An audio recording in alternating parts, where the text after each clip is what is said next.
Fire, humanity's greatest tool and one of its deadliest threats. It's been with us since the dawn of civilization. Today, somewhere in America, a fire breaks out every 16 seconds.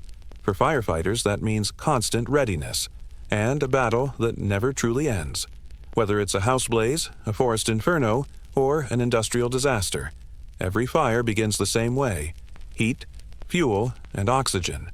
The three sides of the fire triangle. Remove just one, and the flames die. This concept was first unlocked in the 1700s by French chemist Antoine Lavoisier. He discovered that heat releases gases from fuel, like wood, which combine with oxygen to create flames. It's simple chemistry, but controlling it has shaped history.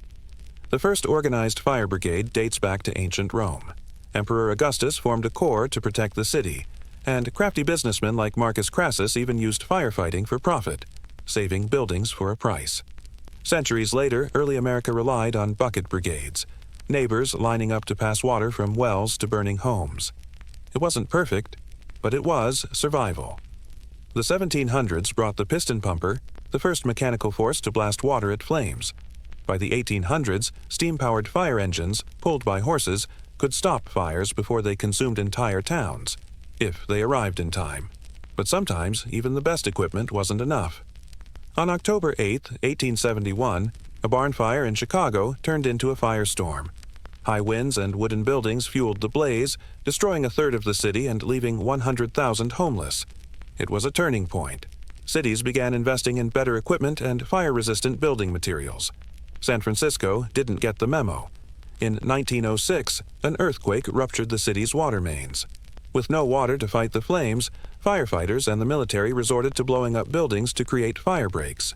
The destruction was staggering, but the lesson was clear. Reliable water supply was as important as courage. By the early 1900s, motorized fire engines replaced horse-drawn steamers.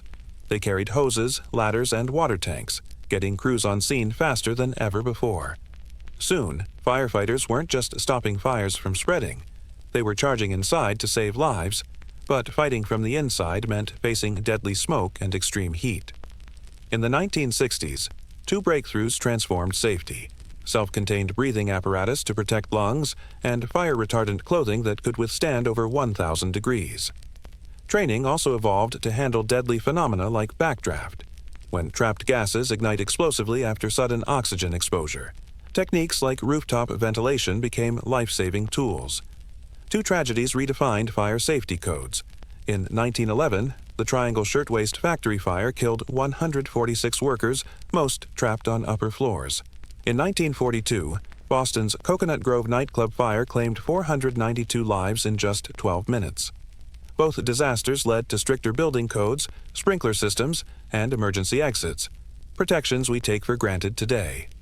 Today's firefighters have high-tech tools: thermal imaging cameras that see through smoke, mobile computers with instant building blueprints, and powerful aerial ladders reaching 20-plus stories.